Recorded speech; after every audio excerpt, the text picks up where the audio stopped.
सुनता कौन है, बूढ़ा हो गया हूं। ये सीनियर लोग आपके आगे खड़े हो जाते हैं, आपका रास्ता भी बंद कर देते हैं। मैं न खड़ा होऊंगा, मैं आपको पीछे से पकड़ के लेता चलूंगा, आगे आप रहेंगे, पीछे मैं रहूंगा। अमूमन देखिएगा यहाँ जो सीनियर लोग हैं आपके आगे खड़े हो जाएंगे। अब आगे कोई खड़ा होगा तो आप चलेंगे कैसे, बताइए तो जरा। वो शिव के लिए आपके लिए रास्ता नहीं छोड़ते, वो खुद ही खड़े हो जाते हैं। और जहां तक मेरे जन्मदिन का सवाल है, इसको संकल्प दिवस के रूप में मनाइए। अपने संकल्प को प्रगाढ़ कीजिए, अपने संकल्प को एक निश्चय में बदलिए। वैसे संकल्प का अर्थ ही होता है निश्चय, कि हम शिव का कार्य करेंगे, हम लोगों को शिव गुरु से जोड़ेंगे। और जो ये अभी अन्नू बाबू बोल रहे थे कि ऐसा ऐसा करना है, उसको दिमाग में रखिए, उसको करिए। बंद कुछ भी नहीं किया गया है, लेकिन आपको चालू जरूर किया गया है, आपको स्टार्ट जरूर किया गया है, बंद कुछ भी नहीं किया गया है। गुरु का आदेश था दूसरों को शिव शिष्य बनाओ। हम लोग अब शिव शिष्य नहीं बना रहे थे, हम लोग अब ढोल पूजवा रहे थे, हम लोग पैसा कमा रहे थे, हम लोग इज्जत चुरा रहे थे महादेव के नाम पर, सम्मान। गुरु का आदेश था शिव शिष्य बनाने का। और अमूमन देखिएगा कि जो सीनियर लोग हैं या तो सम्मान चुरा रहे हैं या पैसे चुरा रहे हैं, कुछ न कुछ वो चोर हो गए हैं, बिल्कुल सही है। इसीलिए नियम बना है कि भैया आयोजकों के लिए को माना जाएगा कि उन्होंने कोई शिव शिष्य नहीं बनाए, मंच संचालकों को माना जाएगा कि उन्होंने कोई शिव शिष्य नहीं बनाए, भजनिया और भजनिया जो बाजा बजाते हैं उनको भी माना जाएगा कि प्रोग्राम में आयोजन में उन्होंने कोई शिव शिष्य नहीं बनाए, और जो सुनने वाले हैं उनको भी माना जाएगा कि उन्होंने कोई शिव शिष्य नहीं बनाए। काम था दूसरों को शिव गुरु से जोड़ना, हम लोग अनर्गल कामों में घुस गए। होता ही है, धान लगाएगा झाड़ियां उपज जाती हैं, लेकिन एक दिन तो झाड़ियों को काटना पड़ेगा। इसीलिए हम लोग चले उस उद्देश्य की ओर जो आपके गुरु का आदेश है, उधर हमको आपको चलना चाहिए। जहां तक मेरा सवाल है, मैं जिंदा रहूं या नहीं रहूं, मैं आपके साथ रहूंगा।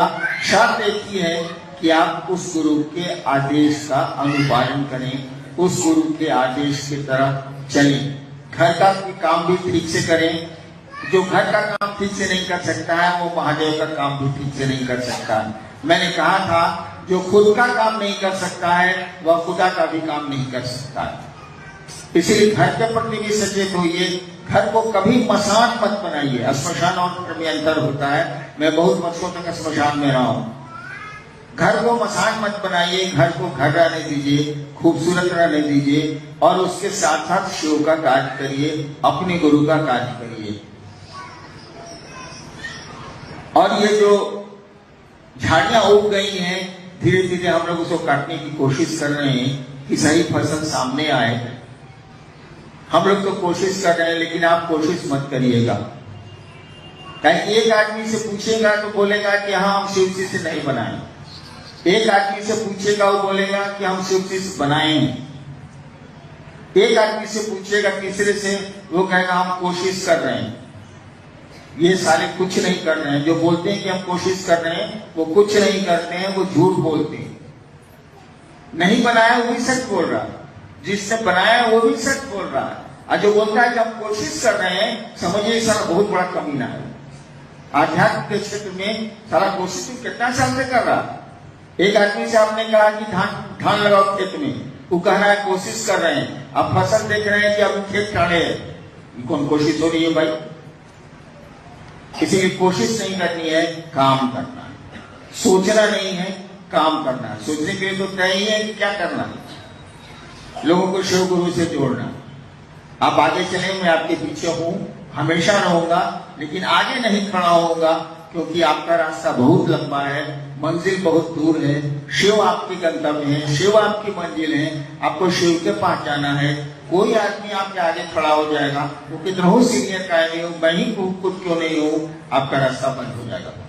किसी को अधिकार नहीं है कि एक शिव शिष्य और उससे गुरु शिव के बीच में अपने को खड़ा कर ले। हम लोगों की बड़ी बुरी आदत है कि हम लोग खड़ा कर लेते हैं अपने को। और अमूमन सारे सीनियर्स की ये बीमारी है, जिसको सीनियर आप कहते हैं। इस कागज में तो सीनियर की व्याख्या की गई है जिसका 3 साल हो गया। बीमारी है कि वो आप पर हुकूमत करते हैं, आपकी समीक्षा करते हैं, आपको सहयोग नहीं देते, मदद नहीं करते। उनकी हुकूमत चलती है, हुकूमत को बंद होना चाहिए।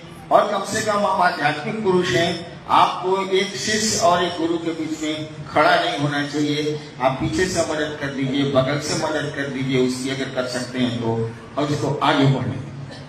चलिए, आप लोगों ने मेरे जन्मदिन पर यहाँ आकर धन्यवाद दिया, बधाइयां दी।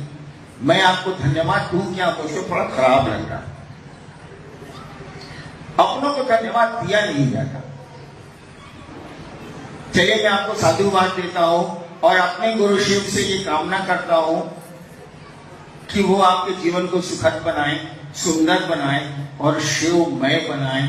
कोशिश जारी रहेगी, हम लोग अब करेंगे। अब हम लोग कोशिश नहीं करेंगे, अब हम लोग करेंगे। प्रणाम।